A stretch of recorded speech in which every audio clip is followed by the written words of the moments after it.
Doctor Subrata হালদারের চেম্বারে শিশু মৃত্যুকে ঘিরে চাঞ্চল্য। মুর্শিদাবাদ থানার হোসেননগর মাঠপাড়ার বাসিন্দা রিয়া খাতুন তার 19 দিনের অসুস্থ শিশুকে নিয়ে মঙ্গলবার বেলা 11টা নাগাদ শিশুরোগ বিশেষজ্ঞ ডাক্তার সুব্রত হালদারের চেম্বারে আসেন। অভিযোগ, শিশুটির শারীরিক অবস্থার দ্রুত অবনতি হচ্ছে একথা বারবার সহকারীদের জানালেও দীর্ঘ সময় চিকিৎসকের কাছে দেখানোর সুযোগ পাননি তিনি।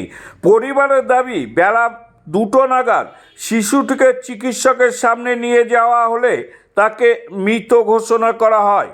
প্রশ্ন উঠছে, জরুরি অবস্থা বুঝেও কেন দ্রুত চিকিৎসা বা নিকটবর্তী লালবাগ হাসপাতালে পাঠানোর ব্যবস্থা করা হলো না।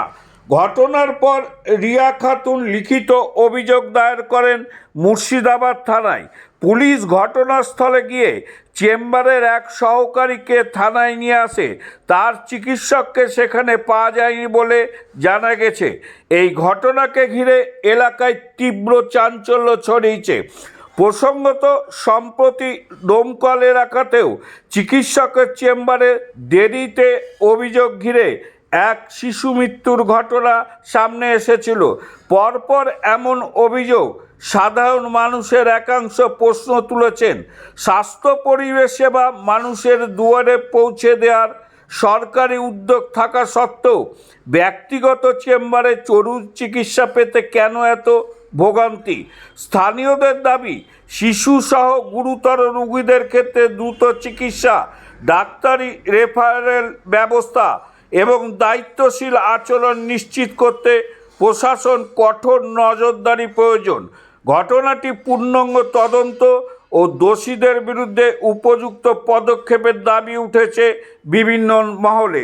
প্রবাহ সংবাদ, লালবাগ থেকে শঙ্কর ঘোষের রিপোর্ট। আপনার নাম? আমার নাম রিয়া খাতুন। বাড়ি? বাড়ি হোসেননগর মাঠপাড়া। কোথায় ডাক্তার দেখাতে এসেছিলেন? ডাক্তার সুব্রত হালদারকে দেখাতে এসেছিলাম। বাচ্চাদের ডাক্তার? আপনার বাচ্চার বয়স কত? 19 দিন। মাত্র 19 দিন বয়স? হ্যাঁ। কি হয়েছিল? বাচ্চা একটু ঠান্ডা লেগেছিল, মানে নিঃশ্বাস ফেলছিল, তখন ঘর ঘর করছিল। তার জন্য আমি অনেক রাতে বলছিল ডাক্তার পাবো না, তার জন্য আমি সকালে ডাক্তার বাচ্চা ভালো নিয়ে এলাম। আমি আজকে কটার সময় ঢুকেছিলেন ডাক্তারের কাছে? কটার সময় এসেছিলেন? 11টা বাজতে 5-10 মিনিট মতো বাকি ছিল। আমি 11টা বলছি, কিন্তু আমি যখন 10টা 45 তখন আমি সুব্রত হালদারের একটু আগে, মানে সভাভূমি আগে যেখানে বসতাম সেখানে ছিলাম। আমি টাইম দেখে এলাম। আপনি নাম লেখালেন, তারপরে কি বললেন? নাম আমি বাড়ি থেকে লিখাইছিলাম, এখানে এসে একবার বললাম, আঙ্কার প্রেসক্রিপশনটা দিলাম, বললাম বসো। তারপর একটু পর আমি বসে দেখলাম বাচ্চা একটু দান ওর আব্বার কোলে দিলাম, আর বাচ্চা একটু দান কেমন কেমন করছিল। আমি বললাম কি যে বাচ্চা আমার খুবই সিরিয়াস, আমাকে একটু আগে দেখতে দেন, কিন্তু আমাকে বাচ্চা আগে দেখাতে দিল না। বলছে অনেক ভিড় আছে দোতলায়, হবে না, খো বসেন আপনি, কিসের জন্য আগে দিব, অনেক পেশেন্ট আছে, ওরাও তো সকাল থেকে বসে আছে, এরকম করে বলছিল ওরা। কত টাকা ফিস নেয় ডাক্তার? 400 টাকা। বলছি, আপনাদেরকে কি বলা হয়েছিল যে এমার্জেন্সি তাড়াতাড়ি থাকলে হাসপাতালে নিয়ে যান বাচ্চা? না, এসব বলেনি। আমাকে যদি আগে বলতো, আমি বললাম তাহলে আমার প্রেসক্রিপশন দিয়ে দেন, এমার্জেন্সি আমি বলছি তাও দিচ্ছেন না, আমার প্রেসক্রিপশন দিয়ে দেন, আমি অন্য জায়গায় নিয়ে যাবো। প্রেসক্রিপশনও আমাকে দেয়নি। আমাকে বললো আরেকটু বসেন, আর 1 ঘন্টার মধ্যে হয়ে যাবে। কতক্ষণ বসিয়ে রেখেছিল? 3 থেকে 3.5 ঘন্টা। 11টার সময় ঢুকেছিলেন? হ্যাঁ। কখন বুঝলেন যে বাচ্চা মারা গেছে?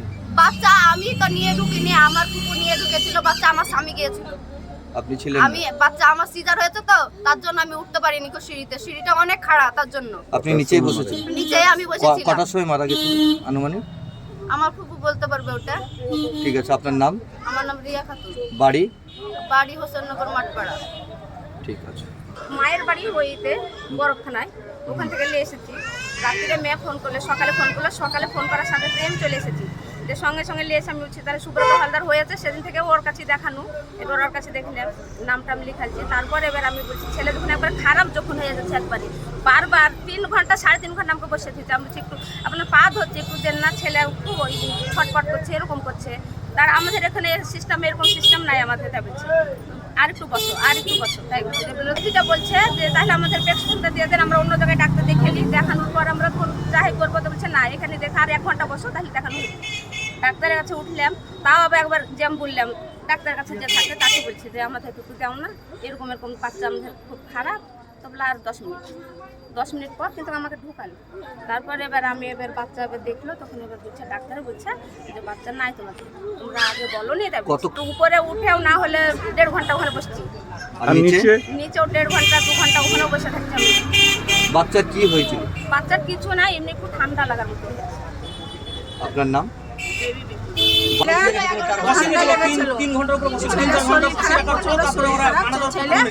ওরা ইয়াতে থেকে নিয়ে আসছে, হোসেননগর থেকে ছেলেটা নিয়ে এসলো, এসে নাম লিখেছে, ছেলে নিয়ে বসে আছে।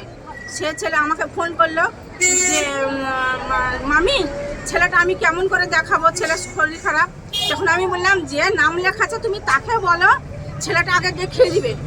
দেখুন ছেলের বড়মা বললো যে বাবা ছেলেটা আমার অসুস্থ, খুবই ছেলে অসুস্থ, তুমি আমার বাচ্চাটাকে দেখিয়ে দাও, আমার বাচ্চাটা দেখা দাও। তুমি যাই আসে না, দুটো একটা আগে দিলে যাই আসে না, তোমার পায়ে পড়ছি, ছেলেটা আমাকে দেখিয়ে দাও। তখন ছেলে বলছে না হবে না হবে না, সব বাচ্চা তো কান্না করছে, আমি বাচ্চা দিতে পারবো না, ছাড়তে পারবো না। আপনারা হোটেল কোন ডাক্তারের কাছে দেখাতে গিয়ে? সুব্রত হালদার, বাচ্চাদের ডাক্তার। বাচ্চাদের ডাক্তার। বাস স্ট্যান্ডে বসে। কোথায় বসেন উনি? বাস স্ট্যান্ডে বসে। Hospital road? হ্যাঁ হসপিটাল রোডে বাস স্ট্যান্ডে বসছে। যে বাচ্চা মারা গেছে সেটা আপনার কি হয়? ওটা আমার বিহাইয়ের মেয়ে আমার। বয়স কত বাচ্চার? বাচ্চার 19 দিন বাচ্চার বয়স। আমি মৃত বাচ্চার আপনার যেটা মারা গেছে তার মা হচ্ছে আমার শালি, হচ্ছে শালির মেয়ে বা ছেলে ওটা। আচ্ছা, ঘটনাটা কি ঘটেছিল? ঘটনা আপনার ডাক্তারবাবুর কাছে দেখাতে নিয়ে গেছিলো, আমার শাশুড়ি ছিল। আমার তো শালি সিজার হয়েছে কদিন হলো, 19 দিন হলো। তো নিচে ছিল, উপরে উঠতে পারিনি সিঁড়ির উপরে। তো সে কারণে আমার শালি আর আমার ভাইরা দুজনে মিলে উপরে গিয়েছিলো ডাক্তারবাবুর কাছে। দেখানোর পর তো আপনার বাচ্চার অবস্থা একটু সিরিয়াস ছিল, তো তাদেরকে রিকোয়েস্ট করা হয়েছিল যে আপনি একটু তাড়াতাড়ি করে দেখিয়ে দেন। তো ওরা বলেছিল যে আমাদের লাইন বাই লাইন সিস্টেমে যেতে হবে, আমরা ওইভাবে দিতে পারবো না। তো তারপরেও বলেছিল যে ঠিক আছে, কিছুক্ষণ পর আমরা চেষ্টা করছি দেওয়ার পর 1 ঘন্টা 2 ঘন্টা করতে করতে 3 ঘন্টা পেরিয়ে যায়, তারপর দেখানো হয় না। তার 3 ঘন্টা পর আবার বলেছে বাচ্চা খুবই সিরিয়াস হয়ে গেছে, মনে হচ্ছে একটু দেখেন। তখন ওরা তার 5 জনের পর তখন একটু ঢুকাতে গেছে। ডাক্তার দেখার পর ডাক্তার দেখে যখন দেখছে যে চেক আপ করার পর ডাক্তারবাবু বলেছে যে এটা মৃত হয়ে গেছে, মারা গেছে, আপনারা নিয়ে চলে যান। কিন্তু তার আগে কোনো ব্যাপার, একটা ব্যাপারও বলতে পারছে না ওরা যে সিরিয়াস রুগী থাকলে তারা আপনার হসপিটালে নিয়ে যান বা কোনো কিছু করেন। ওরা তো একটা স্টেপ, একটা ডাক্তারবাবু, তাদের কাছে যারা স্টাফ থাকছে তারা তো একটা ডাক্তারের সমস্যা কিছু বোঝে। তারা বাচ্চা দেখলে তারা কিছু বলতে পারতো যে আমাদের বাচ্চাটা সেরকম যদি থাকে আপনারা পাশে হসপিটালে যে দেখান গা। কিন্তু তারা হসপিটালে না গিয়ে ওরা নিজের কাছে রেখে দিয়ে 1-এর পর 1 ঘন্টা 2 ঘন্টা করতে করতে 3 ঘন্টা করেছে। আজ এই ডাক্তাররা যদি এভাবে যদি বাচ্চাদেরকে নিয়ে জীবনে খেলা করে, সে বাচ্চাদেরকে আমরা যারা উপরওয়ালা আল্লাহ মনে করি, স্থানে আল্লাহর পরে যদি বলি বা ভগবানের পরে স্থান যদি দিই, তো সে ডাক্তারবাবুকে দিই। সে ডাক্তারবাবুরা যদি এভাবে বাচ্চাদের জীবন কেড়ে দেয়, আজকে আমার শালির মেয়ে ছেলে কেড়ে দিল, কালকে আমার কাটতে, কালকে অন্যজনে কাটতে, এভাবে যদি বাচ্চাদের জীবন যদি ডাক্তারবাবুরা কেড়ে নেয়, তাহলে তাদেরকে আমরা ভগবানের পরের দরজা কীভাবে দেবো? আমাদের মুখের ভাষা আসছে না। কারণ ডাক্তারবাবুদের পরিচয় কীভাবে দেবো? একটা বাচ্চা কিছু হলে ডাক্তারবাবুদের কাছে যাওয়া হয়, তারা একটা কি বলা যাবে, একটা বাবা মার পরের স্থান যদি তারা নিয়েছে, সে ডাক্তারবাবু কী করছে বলা যাচ্ছে না। কিন্তু মারা গেল তার অভিযোগ দিলাম যে এটা একটা আইনত ব্যবস্থা করা হোক। ডাক্তারবাবু যেটা ভুল করেছে, আমাদের একটা বাচ্চা তো আমরা আর ফিরে পাবো না। তো ডাক্তারবাবুর যেন এর পরবর্তীকালে কারোর মায়ের জীবন থেকে একটা ছেলে কোল থেকে যেন না কেড়ে নিতে, তার জন্য একটা অভিযোগ দিলাম যে ডাক্তারবাবু তার উপর একটা স্টেপ নেওয়া হোক। ডাক্তারবাবু এরকম যেন বৃত্তান্ত কোনোদিন আর ভুল যেন না করতে পারে।